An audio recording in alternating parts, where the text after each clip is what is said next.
Março de 64. O clima é de muita agitação no país. Duas grandes manifestações populares refletem nas ruas a polarização ideológica. No dia 13, no Rio de Janeiro, 150 mil pessoas comparecem ao comício da Central do Brasil. O presidente João Goulart anuncia o início das reformas de base. Dias depois, 500 mil pessoas saem às ruas em São Paulo. É a Marcha da Família com Deus e pela Liberdade, organizada por empresários, setores da igreja e políticos contrários ao governo. No meio militar, episódios de quebra da hierarquia acirram os ânimos do alto comando. No dia 31 de março, tem início o movimento que põe fim ao regime democrático instalado no país desde o final do Estado Novo de Getúlio Vargas. Os generais ficariam 21 anos no poder. É o último dos movimentos salvacionistas dos militares que foram, durante toda a República, eles participaram do processo político nacional como interferindo numa maneira de que eles eram uma maneira de salvar o processo político. Os militares no Brasil sempre tiveram uma história de participação no Estado e de uma visão de que eles são os que sabem, agora mudou, mas que eles sabiam o que era bom e o que era mal para o país. Os militares agiram na história do Brasil desde a proclamação da República. A proclamação da República não teve a presença do povo. O povo gostava do imperador. E aí vem as revoluções de 22, de 24, de 30. Passaram a crescer mesmo. Foi em 37, quando Getúlio deu o golpe de Estado, com os militares. O doutor Getúlio Vargas, ele sempre dizia, é uma concessão dos militares, poder. Getúlio governou com os militares até 45. Bom, em 45, os militares, como Dutra, derrubaram Getúlio. E aí elegeram até os candidatos a presidente da República, eram dois militares, o Dutra e o brigadeiro Eduardo Gomes. Quer dizer, e ganhou o militar. Aí a influência deles foram permanentes, principalmente porque o DN vivia batendo na porta dos quartéis.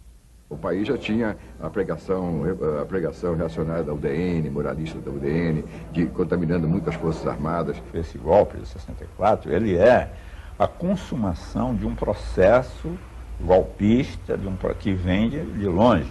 Já em 54, a tentativa de golpes só não deu resultado porque o Getúlio se suicidou e pôs o povo contra os golpistas. O movimento de 64 foi arquitetado e comandado também à distância pelo Departamento de Estado americano, preocupado em que o governo do Brasil tomasse e enveredasse por um caminho semelhante ao de Cuba. Estavam acompanhando como se fosse um distrito, né, do comando deles. Foi o golpe mais anunciado que existe. O resultado do embate dessas forças são 21 anos de regime autoritário. Eu tenho a impressão que nós fizemos um grande papel. Você repara que os 5 generais nossos que foram presidentes, aponte um deles que tenha sido ladrão. Houve corrupção, principalmente na parte de obras, em seu tempo. Houve corrupção, só que, com a imprensa calada, essa corrupção ficava intramuros. Muitos deles se corromperam, se enriqueceram, se aliaram com setores corruptos da sociedade e tal, quer dizer, por aí não foi. A defesa da democracia que eles diziam que era o principal papel deles naquele golpe também não foi. Eles, na verdade, acabaram com a democracia brasileira. 40 anos depois, o balanço da ruptura democrática de 1964 ainda divide opiniões.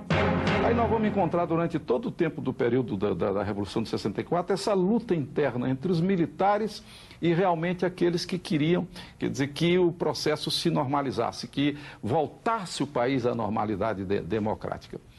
E isso marca todo o processo dos 20 anos da Revolução, até que as ideias do Castelo, que eram aquelas de retomada, elas vão renascer com o general Geisel. Quer dizer, o general Geisel, então, ele que era do tempo do Castelo, chefe do gabinete militar do Castelo, ele então vem e faz o que ele chamou abertura lenta, gradual e segura. A minha geração aprendeu que esse negócio de democracia é preciso realmente estar atento a cada hora contra a eventualidade do retrocesso.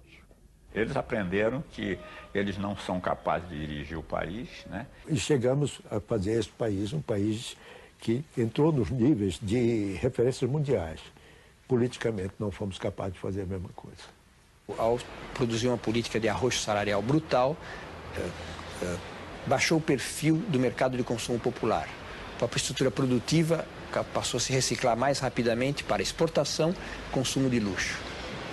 Segundo questão grave, deteriorou os serviços públicos. Há um campo que nós, vamos dizer assim, reconhecemos que não podemos avançar mais. E que ainda é hoje um problema para o Brasil, que é o campo da educação.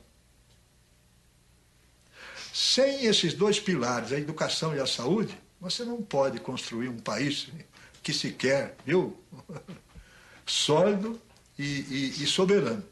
Eu acho que ela não foi prejudicial, ela salvou o país em um determinado momento.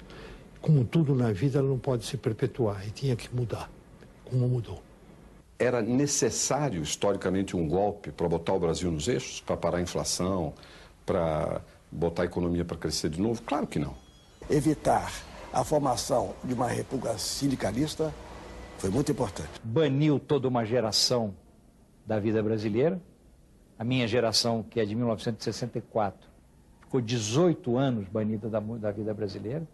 Isso é uma pena muito grave, nem o nazismo teve penas iguais. Regredimos 50 anos, é isso, eu sempre calculo 50 anos, naquela madrugada fatídica do 1º de abril, o dia da mentira. Para nós, jornalistas políticos, para a democracia, para liberdades, para a imprensa talvez seja exagero, foi muito pior do que o Estado Novo.